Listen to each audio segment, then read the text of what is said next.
8 கோடி பேர் அல்லது 10 கோடி பேர் ஒரு இடத்துல வர்றாங்க அப்படின்னா வந்து பொதுமக்களுக்கு என்ன மாதிரியான பாதுகாப்பு கொடுக்கணும், கழிப்பிடங்களாகட்டும், சுகாதாரமாகட்டும், மருத்துவ வசதிகளாகட்டும், பெண்களுக்கான பாதுகாப்பாகட்டும், இந்த அரசாங்கம் அதை பத்தி பெருசா கண்டுக்கவே இல்லை அப்படிங்கிறது நமக்கு நல்லபடியா தெரியுது. அதுக்கான ஒரு உதாரணம் தான் நேற்றைய உயிரிழப்புகள். பெரும் பண முதலைகள், தொழிலதிபர்கள், அதானி போன்றவர்கள்லாம் நடிகர்கள் வராங்க, இவங்களுக்கெல்லாம் மிகப்பெரிய பாதுகாப்பு வழங்கி அவங்களுக்கு எல்லா சௌகரியமும் பண்ணி கொடுக்குறாங்க. ஆனா பொதுமக்களுக்கு என்ன மாதிரியான சௌகரியம் இருந்தது அப்படின்னு பாத்தீங்கன்னா, அவங்க உணவுக்கே பெரிய தட்டுப்பாடு இருந்தது. மருத்துவ வசதி பாத்தீங்கன்னா அங்க எதுவுமே ஏற்படுத்தப்படல. இன்னைக்கே அந்த உயிரிழந்தவர்களுக்கு வந்து மருத்துவ சிகிச்சைக்காக பல மைல்கள் தூரம் சென்றுதான் அந்த மருத்துவமனையில அனுமதிச்சு சிகிச்சை பெற்றுட்டு இருக்காங்க. இதுதான் பெரிய வித்தியாசமா இருக்கு. கும்பமேளால பாத்தீங்கன்னா நிர்வாண சாமியார்கள் பெரிய ஊர்வலம் போறாங்க. அதுல கிட்டத்தட்ட ஒரு 1000கணக்கான நிர்வாண சாமியார்கள் ஊர்வலமா போறாங்க. இந்த மாதிரியான நிகழ்வுகள் எல்லாம் தமிழ்நாட்டிலயோ இல்ல தென்னிந்தியாவிலயோ பெருசா இல்ல. வடநாட்டுல கல்ட் அப்படின்னு சொல்ற ஒரு குழுக்களாக ஒரு சாமியார், அந்த சாமியாரை நம்பி அந்த குழுக்கள் அவங்க என்ன சொல்றாங்களோ அதைத்தான் அவங்க வந்து பின்பற்றி, தமிழ்நாட்டுல பாத்தீங்கன்னா ஈஷா அதுல வந்து அத மாதிரி ஒரு சாமியாரை நம்பி தமிழ்நாட்டுக்குள்ள கொண்டு வந்தாங்கன்னா எப்படிப்பட்ட மாறுதல் ஏற்படும். மத அரசியலா மாத்தணும்னு நினைச்சாங்க, இன அரசியலா மாத்தணும்னு நினைச்சாங்க, சாதி அரசியலா மாத்தணும்னு நினைச்சாங்க, வழி கிடைக்கல. தற்சமயம் சீமான் போன்றவர்களை எல்லாம் வச்சு, பெரியார் போன்றவர்களை எல்லாம் விமர்சிச்சு இப்படி எல்லாம் கூட அவங்க திசை திருப்பணும் அப்படிங்கறத வந்து ரொம்ப தீவிரமா பண்ணிட்டு இருக்காங்க. இதையெல்லாம் ஒண்ணு எவ்வளவு தூரம் பண்ணாலுமே இங்க தமிழ்நாட்டுல இது எடுபடாது. ஏன்னா, அனைவருக்கும் வணக்கம். மானமும் அறிவும் மனிதனுக்கு அழகு. உத்தரப்பிரதேஷ் மாநிலத்தில் கும்பமேளா என்ற ஒரு நிகழ்ச்சியில் 30க்கும் மேற்பட்ட கூட்ட நெரிசல சிக்கிட்டாங்க அப்படின்னு சொல்லி நம்ம செய்திகள் எல்லாம் பார்த்தோம். அந்த 30 பேரும் இறந்திருக்காங்க. மேலும் பலர் கிட்டத்தட்ட 200-300 பேருக்கு மேல மருத்துவமனையில சிகிச்சை பெற்று வருவதாக நம்ம பார்த்திருக்கோம். ஒரு அரசாங்கம் இது போன்ற மத நிகழ்ச்சிகள் அல்லது ஒரு பெரிய கூட்டம் கூடுற ஒரு நிகழ்ச்சிகளை எந்த மாதிரியான முன்னேற்பாடுகளை மக்களுக்கு, பொதுமக்களுக்கு எப்படி செய்யணும், தென் மாநிலங்கள்ல, தமிழகத்துல இதை எப்படி மக்கள் அணுகுறாங்க, அரசாங்கம் எப்படி அணுகுது, அதை பத்தியும், அதே மாதிரி வட மாநிலங்கள்ல மத நிகழ்ச்சிகள், கூட்டம் அதிகமாக சேரும் நிகழ்ச்சிகள் வந்து அந்த அரசாங்கமும் அந்த மக்களும் அதை அந்த நிகழ்ச்சியை எப்படி அணுகுறாங்க அதை பத்தியும் நம்ம பாக்குறோம். அது அந்த நாகரிகம், அவங்களோட அந்த மத நம்பிக்கைகள் எப்படிப்பட்ட தாக்கத்தை வந்து அந்த மக்கள் மத்தியில் ஏற்படுத்துது, அதே மாதிரி தென் மாநிலங்கள்ல எப்படி ஏற்படுத்துது. இதே போன்ற நிகழ்ச்சிகள் தமிழ்நாட்டில் பல இடங்கள்ல, பல கோயில்கள்ல நடக்கிற ஒரு விஷயம்தான். வருஷம் வந்து கூட்டங்கள் சேர்ற ஒரு நிகழ்ச்சி இருக்குது. அந்த மாதிரி நிகழ்ச்சிக்கும் வட மாநிலங்களில் இருக்கக்கூடிய இந்த நிகழ்ச்சிகளுக்கும் உள்ள வேறுபாட்டையும் நம்ம இந்த காணொலியில பார்க்க போறோம்.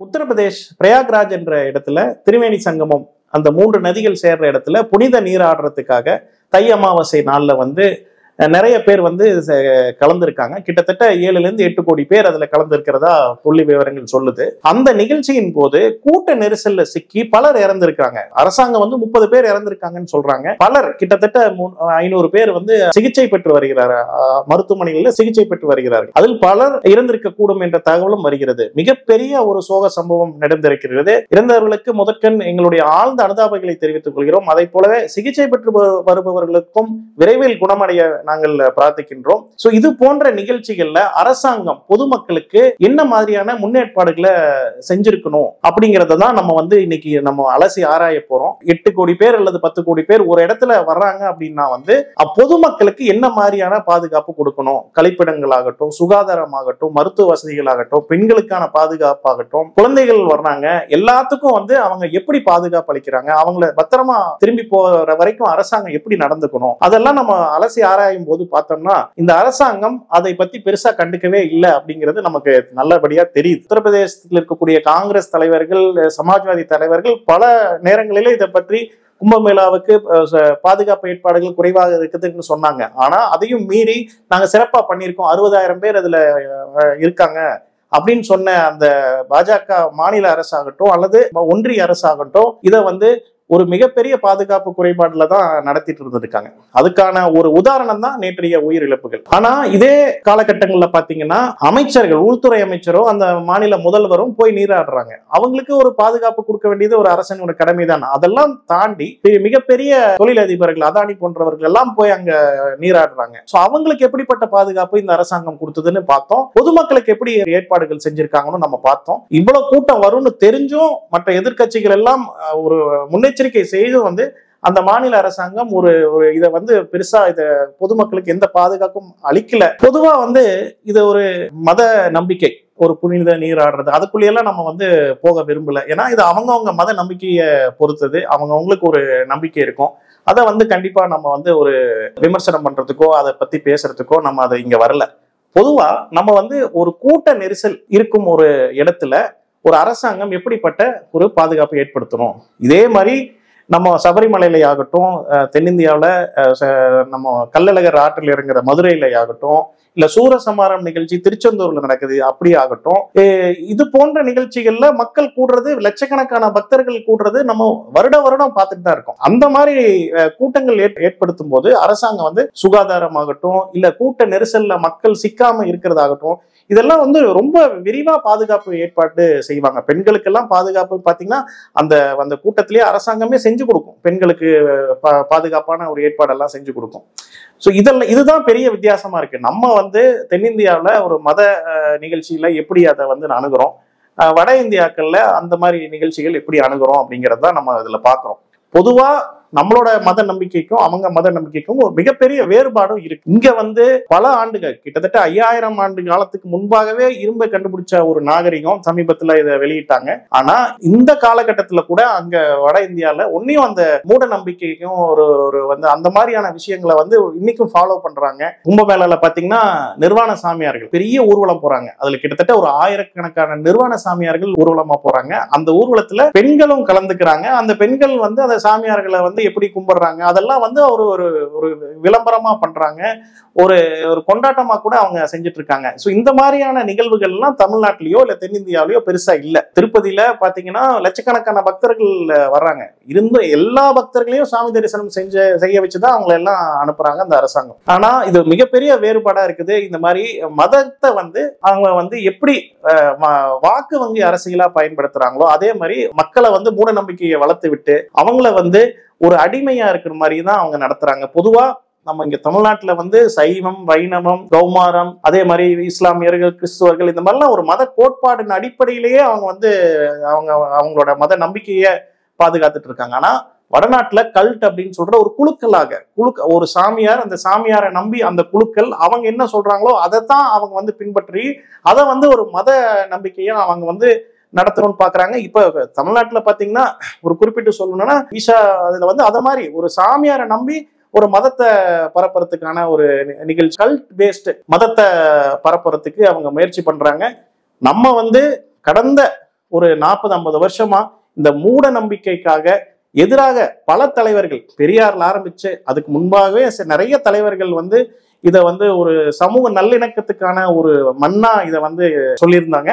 அதுக்கு முக்கியமான தலைவரா பெரியார் வந்து இந்த மூட நம்பிக்கைக்கு எதிராக செயல்பட்டதுனாலதான் இன்னைக்கு வந்து நம்ம இந்த மாதிரி மதத்தின் அடிப்படையில ஒரு விஷயத்த நம்ம வந்து ஒரு பொய்யான தகவலை நம்புறது இந்த மாதிரி விஷயங்கள்லாம் நம்ம பண்றது இல்லை. ஆனா இன்னைக்கும் வட மாநிலங்கள்ல அது ரொம்ப விரிவா நடந்துட்டு இருக்குது. ஸோ நம்ம நிறைய செய்திகள் வந்து சமீபத்துல இந்த சமூக ஊடகங்கள்ல பார்த்திருப்போம்.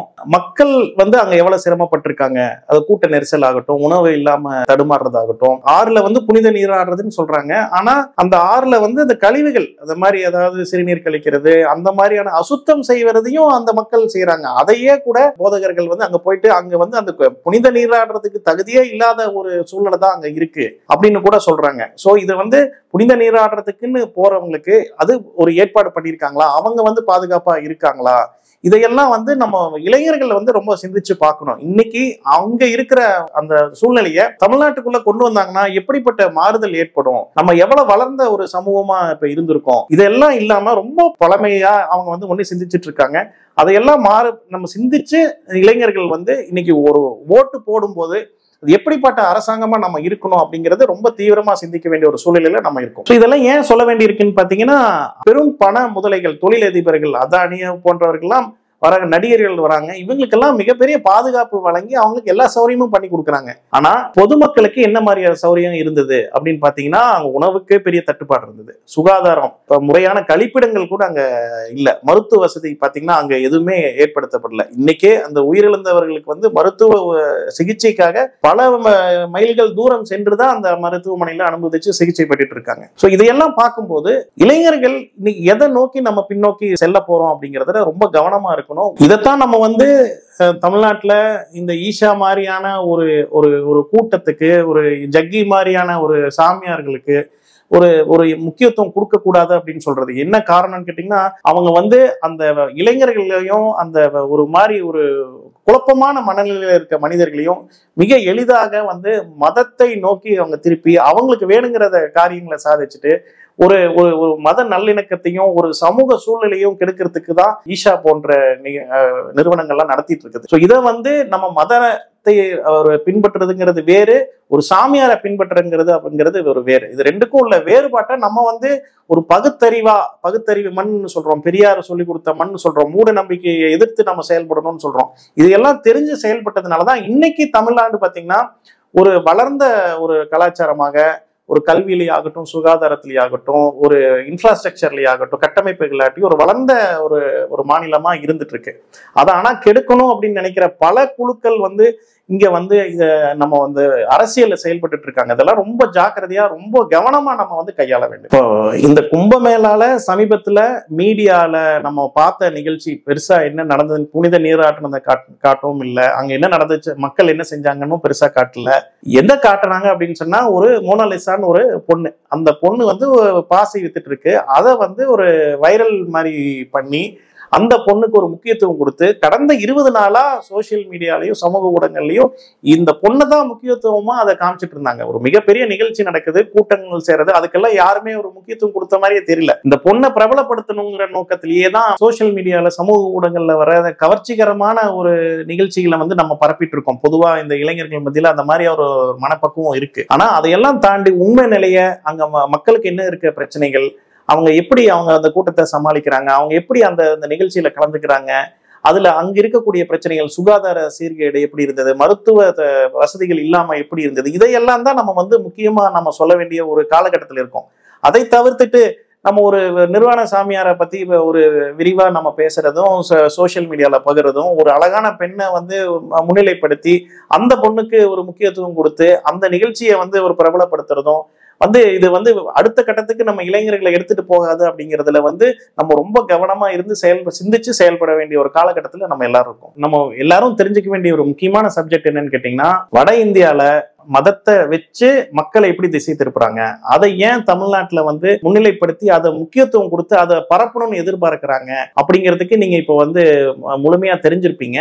இங்க வந்து அதுக்கான இடமா இல்லை. இவங்களுக்கு என்ன எவ்வளவோ வேற வேற விதமா கடந்த ஒரு 20-30 வருஷமா அவங்க வேற வேற வகையிலையும் வந்து அவங்க தமிழ்நாட்டை வந்து மாத்தணும்னு நினைச்சாங்க.